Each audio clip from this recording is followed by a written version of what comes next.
Jadi mengenai apa toleransi antara Cina Jawa di Lasem ini saat tempo dulu itu seperti apa? Kalau tempo dulu toleransi antara Cina Tionghoa Lasem dan masyarakat Jawa Lasem itu digambarkan oleh Raden Panji. Mereka makan sepiring berdua. Sabolo urip, sabolo mati. Dan itu terbukti dengan meninggalnya Raden Panji Margono. Wiyat sebagai Tionghoa itu juga sabolo mati. Itu tergambarkan dalam kenyataan seperti itu.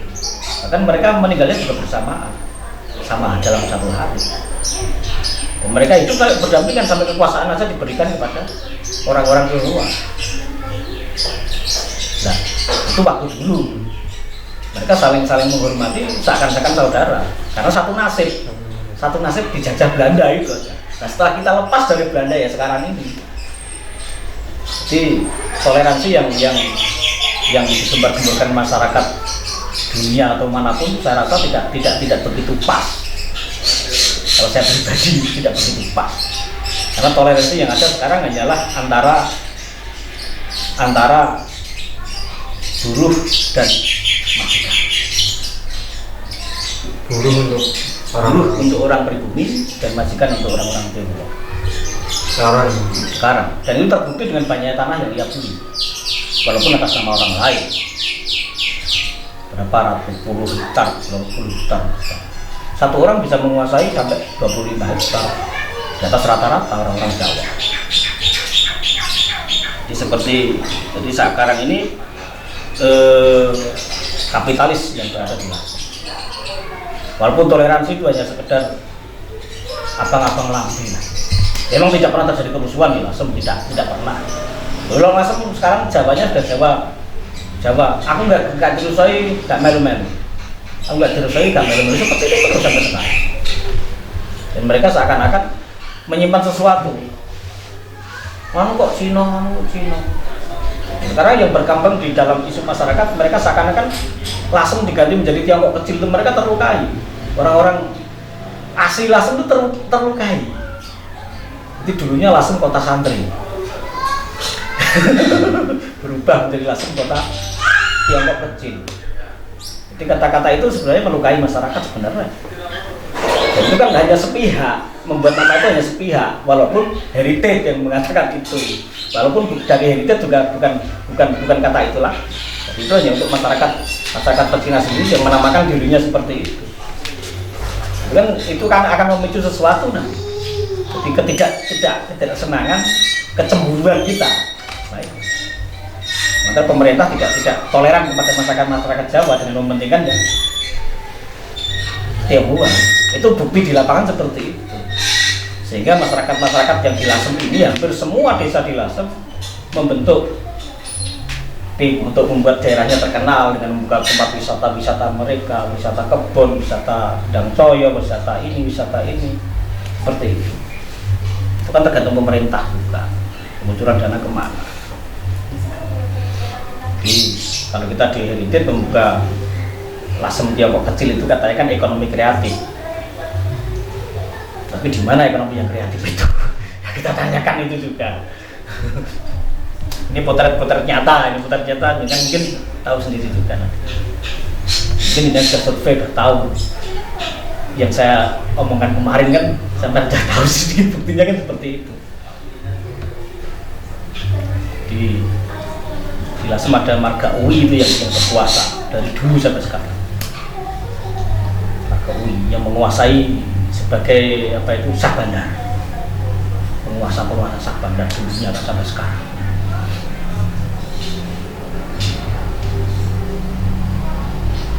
Artinya ada potensi untuk konflik ini ya? Ini konflik belum memicu, baru dirasani gitu aja. Karena saya kumpul dengan masyarakat kalangan bawah dengan adanya keramaian yang dipasang di tengah-tengah, di samping-samping trotoar, samping-samping jalan, mereka terganggu. Kan itu tidak toleransi juga. Tidak hanya toleransi dalam beragama, tapi toleransi bermasyarakat itu bagaimana? Kalau toleransi beragama, kita tidak mungkin mengganggu ibadah mereka. Dan tidak pernah ada masa lasem yang mengganggu peribadatan mereka, tidak pernah ada. Tapi kehidupan, sisi toleransi bermasyarakat itu kan lebih kuat lagi. Jadi mereka seakan-akan kastanya lebih tinggi daripada kita. Itu berlaku di masyarakat, ini berlaku. Walaupun kita kadang-kadang orang-orang, dan sering sekali sih menjelang lebaran, malam lebaran tuh mereka nyemot percon, sindeleng ngojo kabeh, itu sering terjadi. Cuman kesehariannya bisa kita lihat potret-potret seperti itu, dan yang berani seperti itu hanya orang-orang Tionghoa. Orang Jawa sekali berani seperti itu, Satpol PP datang. Tapi kalau orang-orang kapitalis itu yang seperti itu, pemerintah nggak berani apa. Jadi itu nanti akan lambat laun akan menimbulkan konflik, dan saya pasti itu. Lambat laun. Iya. Karena Pak Lasem orangnya nekat-nekat juga, sekali terganggu juga nekatnya luar biasa.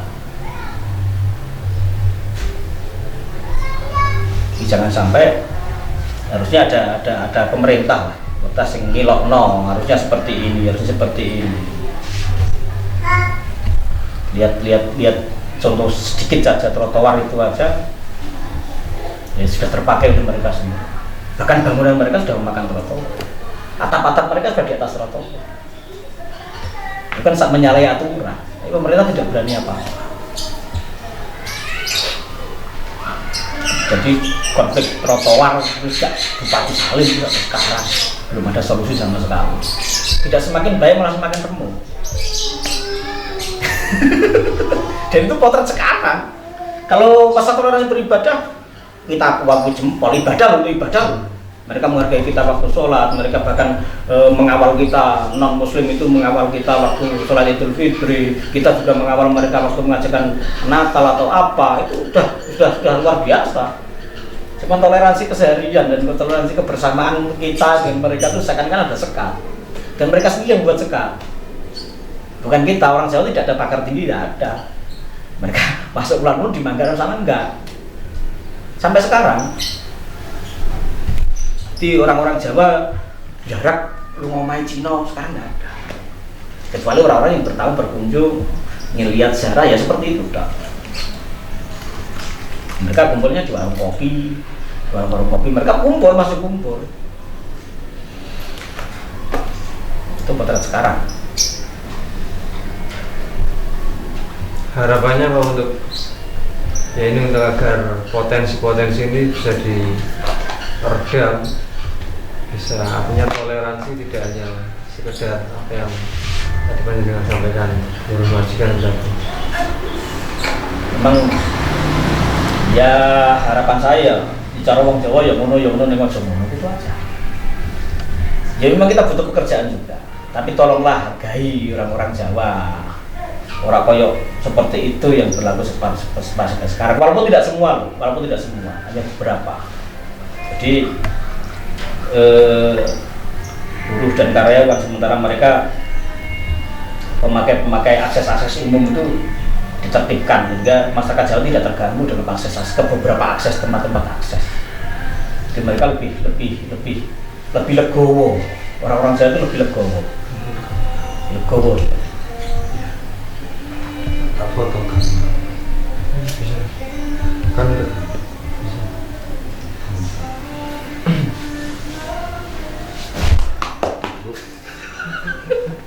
Kurang makan lagi terus. Apalagi ya harapannya? Harapannya ya berandi-andi aja. Andai Tionghoa itu menjadi seperti Tionghoa yang pertama kali datang ke Lasem.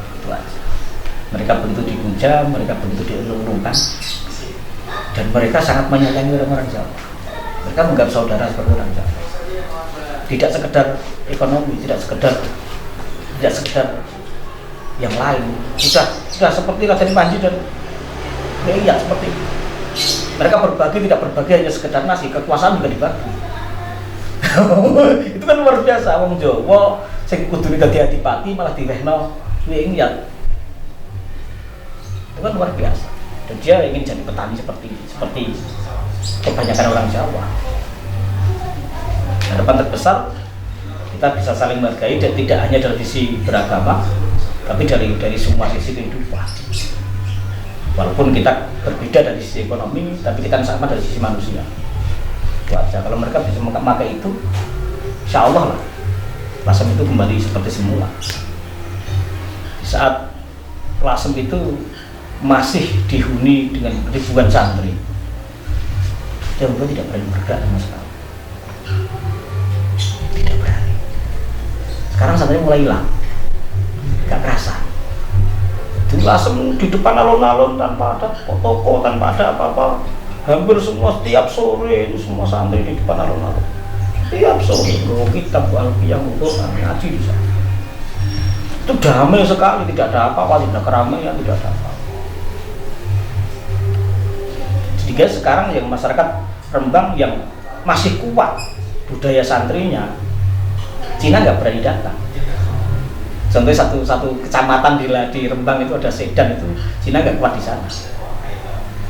Jadi satu kecamatan tidak ada Cinanya, tidak ada. Mungkin sekarang masih atau tidak hukum seperti itu masih. Mungkin masih. Ini Pak Suhadi bisa ditanya.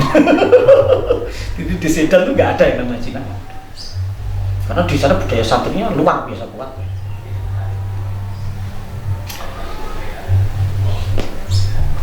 Penjelasan dari saya sekedar yang saya tahu selama ini, walaupun banyak yang tidak tahu.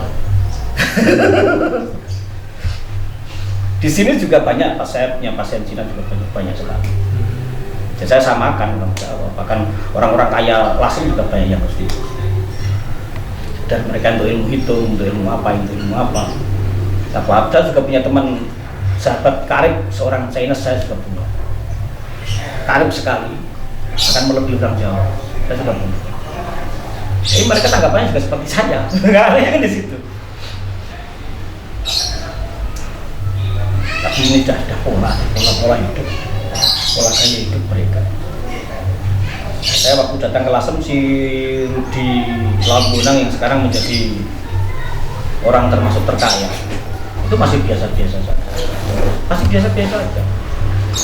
Senengannya juga ziarah, si Rudi itu juga senengannya ziarah di Bonang, di Pasir Sunan Bonang. Yang saya tahu sendiri, ini sama dengan saya, sama ziarah juga di situ, itu Mas Sunan Bonang. Keyakinan mereka Sunan Bonang kan Cina. Keyakinan mereka Mbah Sambu itu juga Cina. Keyakinan mereka semua Wali Songo kan Cina. Itu aja. Dan itu di-move bahwa mereka ke Cina. Terus diperkuat oleh dawuh Pak Habibie bahwa hadiah terbesar orang-orang masyarakat Cina kepada Indonesia adalah Islam. Itu kita tanyakan Cina yang mana? Cina kan banyak sekali.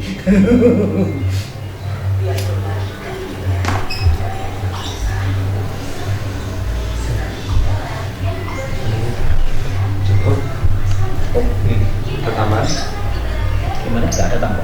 Oke, siap. Oke. Mari ngedit itu kesuwen. Ya. Saya enggak mesti. Menit. Beda aku sih tidak masalah. Ya, ini kan bisa risikonya penelitian memang begitu. Iya, harus seperti itu. backup data itu harus